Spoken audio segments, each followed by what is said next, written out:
ओम तत्पुरुषाय विद्महे महादेवाय धीमहि तन्नो रुद्र प्रचोदयात्। ओम तत्पुरुषाय विद्महे महादेवाय धीमहि तन्नो रुद्र प्रचोदयात्। ओम तत्पुरुषाय विद्महे महादेवाय धीमहि तन्नो रुद्र प्रचोदयात्। നമസ്കാരം. നാളെ ശുഭമാണോ എന്നുള്ള പ്രതിദിന ജ്യോതിഷ പരമ്പരയിലേക്ക് എല്ലാ പ്രിയപ്പെട്ട ജ്യോതിഷ വിശ്വാസികളെയും വളരെ സ്നേഹത്തോടെ താല്പര്യത്തോടെ ഹാർദവമായി സ്വാഗതം ചെയ്യുന്നു. ഈ അധ്യായത്തിൽ കൂടി പ്രിയപ്പെട്ടവരുമായിട്ട് പങ്കുവയ്ക്കുന്ന വിഷയം 2025 ജനുവരി മാസം 8-ാം തീയതി ബുധനാഴ്ച ദിവസത്തെ ജ്യോതിഷപരമായ പ്രത്യേകതകളാണ്. മലയാള തീയതിയിൽ പറഞ്ഞാൽ 1200 ആണ്ട് ധനുമാസം 24-ാം തീയതിയാണ്. ഇന്ത്യൻ തീയതിയിൽ പറഞ്ഞാൽ പൗഷമാസം 18-ാം തീയതി. സൂര്യോദയം രാവിലെ 6:42 അസ്തമയം വൈകുന്നേരം 6:12 അതുപോലെ തന്നെ തിഥി നവമി തിഥിയാണ്. നവമി തിഥി ബുധനാഴ്ച ഉച്ചകഴിഞ്ഞ് 2:26 വരെ ഉണ്ടായിരിക്കുകയുള്ളൂ. പിന്നീട് ദശമി തിഥിയാണ് ആരംഭിക്കുക. ബുധനാഴ്ച ദിവസത്തെ ഉദയാൽപരം നക്ഷത്രം അശ്വതി നക്ഷത്രമാണ്. അശ്വതി നക്ഷത്രം ആരംഭിക്കുന്ന സമയം ചൊവ്വാഴ്ച വൈകുന്നേരം 5:51 അവസാനിക്കുന്ന സമയം ബുധനാഴ്ച വൈകുന്നേരം 4:31 അപ്പോൾ ഈ സമയത്ത് ജനിക്കുന്ന കുട്ടികൾ അശ്വതി നക്ഷത്ര ജാതകരാണ്. അശ്വതി നക്ഷത്ര ജാതകരായ കുട്ടികൾക്ക് 2 രാജയോഗങ്ങൾ വന്നു ചേരുന്നു. സുനഭ യോഗം അതുപോലെ തന്നെ ചക്രവർത്തി രാജയോഗം. ഇപ്പോൾ ചൊവ്വ കർക്കിടകൻ രാശിയിൽ നീചനായിട്ട് നിൽക്കുകയായിരുന്നല്ലോ.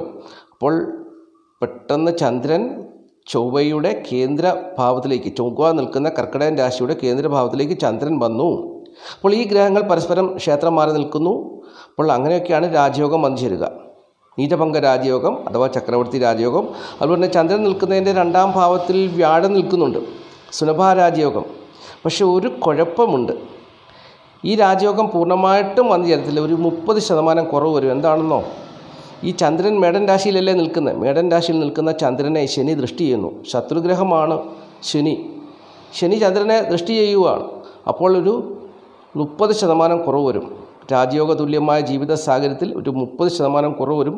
എങ്കിലും 70% നേട്ടങ്ങൾ തന്നെ, ധനപരമായ നേട്ടം, സുഖാനുഭവങ്ങൾ, ജീവിതത്തിലെ എല്ലാവിധമായ സൗകര്യങ്ങളും ഒരു രാജാവിന് ജീവിക്കാൻ പറ്റുന്നത് പോലെ വന്നു ചേരും. അങ്ങനെയാണ് ജ്യോതിഷം പറയുന്നത്. അപ്പോൾ 2 രാജയോഗം ഉണ്ടെന്നുള്ളത് അറിഞ്ഞുകൊള്ളുക. ഒരു ചെറിയ ന്യൂനതയുണ്ട്, 30% കുറവ് വരും. 100% പൂർണ്ണമായിട്ട് വന്നു ചേരത്തില്ല. ചന്ദ്രനുമേൽ ശത്രുഗ്രഹം ദൃഷ്ടി ചെയ്യാതിരിക്കുമായിരുന്നെങ്കിൽ, ശനിയുടെ ദൃഷ്ടി ഇല്ലാതിരിക്കുമായിരുന്നെങ്കിൽ തീർച്ചയായിട്ടും ആ രാജയോഗം പൂർണ്ണമായിട്ടും വന്നു ചേർന്നേനെ. ഇനിയിപ്പോൾ നമ്മൾ ചിന്തിക്കുന്ന വിഷയം, ബുധനാഴ്ച ദിവസം അശ്വതി നക്ഷത്രമാണല്ലോ. അശ്വതി നക്ഷത്രപ്രകാരം ഏതൊക്കെ നാളുകാർക്കാണ് അനുകൂലമായ അനുഭവങ്ങൾ വന്നു ചേരുക എന്നുള്ളതാണ് പറയാൻ പോകുന്നത്. അശ്വതി നക്ഷത്രപ്രകാരം ബുധനാഴ്ച ദിവസം അനുകൂലമായ അനുഭവങ്ങൾ വന്നു ചേരുന്ന നാളുകാർ രേവതി, ആയില്യം, മകം, മൂലം, പൂരാടം, ഔട്ടം, പൂരുട്ടാതി. ഇത്രയും നാളുകാർക്ക് അനുകൂലമായ അനുഭവങ്ങൾ വന്നു ചേരുന്നൊരു ദിവസമാണ്. ഇനിയും പ്രതികൂലമായ അനുഭവങ്ങൾ ഏതൊക്കെ നാളുകാർക്കാണ് വന്നു ചേരുക എന്നുള്ളത് കൂടി പറഞ്ഞു തരാം. പ്രതികൂലമായ അനുഭവങ്ങൾ വന്നു ചേരാൻ സാധ്യതയുള്ളത് ഉത്രട്ടാതി, ചതയം, തിരുവോണം എന്നീ നാളുകാർക്ക് പ്രതികൂലമായ അനുഭവങ്ങൾ വന്നു ചേരാൻ സാധ്യതയുള്ളൊരു ദിവസമാണെന്നുള്ളത് അറിഞ്ഞുകൊള്ളുക. ബാക്കിയുള്ള നാളുകാർക്ക് സുഖദുഃഖ സമ്മിശ്രമായ സാധാരണ ജീവിത അനുഭവമായിരിക്കും എന്നുള്ളതും മനസ്സിലാക്കുക. ഇനി നമ്മൾ ചിന്തിക്കാൻ പോകുന്നത് ബുധനാഴ്ച ദിവസം ശുഭകാര്യങ്ങൾ ചെയ്യുവാൻ ആഗ്രഹിക്കുന്നവർക്കായിട്ട് ശുഭസമയം പറഞ്ഞു കൊടുക്കുക എന്നുള്ളതാണ്. അപ്പോൾ ബുധനാഴ്ച ദിവസത്തെ ശുഭസമയം എന്ന് പറയുന്നത് ബുധനാഴ്ച ദിവസം രാവിലെ 7:12 മുതൽ ഉച്ചയ്ക്ക് 12:24 വരെയുള്ള സമയം ശുഭസമയമാണ്. പിന്നീട് ഉച്ചകഴിഞ്ഞ് 2:12 മുതൽ 5:12 വരെയുള്ള സമയവും ശുഭസമയമാണ്.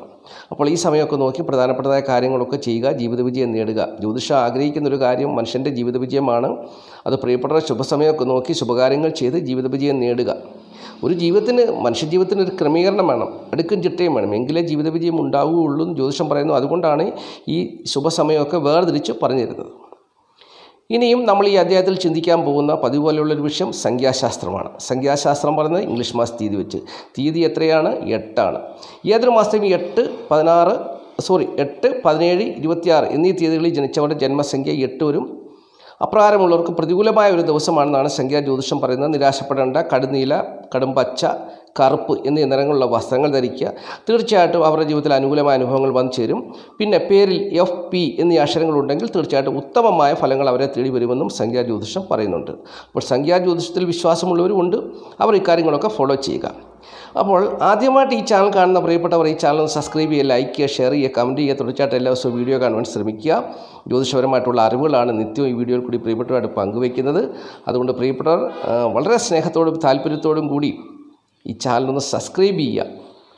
അപ്പോൾ എനിക്ക് എല്ലാവിധമായ പിന്തുണയും നൽകണമെന്ന് ഞാൻ അപേക്ഷിക്കുകയാണ്. ഇനി ഒരു കാര്യം കൂടി പറഞ്ഞ് ഈ അധ്യായം അവസാനിപ്പിക്കാം. നമ്മൾ പതിവ് പോലെ അവസാനം പറയുന്നൊരു കാര്യമുണ്ടല്ലോ, ധനം വന്നു ചേരുന്ന നാളുകാർ ആരൊക്കെയാണെന്ന്. അപ്പോൾ അശ്വതി നക്ഷത്രപ്രകാരം ധനം വന്നു ചേരുന്ന നാളുകാരെക്കുറിച്ചാണ് പറയാൻ പോകുന്നത്. രോഹിണി നക്ഷത്ര ജാതകർക്ക് ബുധനാഴ്ച ദിവസം ധനം വന്നു ചേരും. പുണർത്ത നാളുകാർക്ക് ധനം വന്നു ചേരും. മകം, അത്തം, വിശാഖം, പിന്നെ തിരുവോണം, പൂരിട്ടാതി, ഇത്രയും നാളുകാർക്ക് ധനം വന്നു ചേരുന്ന ദിവസമാണ് ബുധനാഴ്ച ദിവസം. അവർക്കൊക്കെ ധനം പ്രതീക്ഷിക്കാവുന്നൊരു ദിവസമാണ്. അവരുടെ തൊഴിൽ മേഖലയിൽ കൂടിയോ പ്രവർത്തന മേഖലകളിൽ കൂടിയോ ഇനി ആരെങ്കിലും ഇരിക്കട്ടെ എന്ന് പറഞ്ഞ് കൊണ്ട് തരുമോ, ഏതെങ്കിലും വിധത്തിലൊക്കെ ധനം വന്നു ചേരും, പ്രതീക്ഷിക്കുക കേട്ടോ. തീർച്ചയായിട്ടും ധനം വന്നു ചേരും. അപ്പോൾ ഈ വീഡിയോ കാണുന്ന എല്ലാ പ്രിയപ്പെട്ടവരെയും മഹാദേവൻ സമൃദ്ധിയായിട്ട് അനുഗ്രഹിക്കട്ടെ എന്ന് ഞാൻ ആത്മാർത്ഥമായിട്ട് പ്രാർത്ഥിച്ചുകൊണ്ട് നിർത്തുകയാണ്. നന്ദി, നമസ്കാരം. Master mind of knowledge.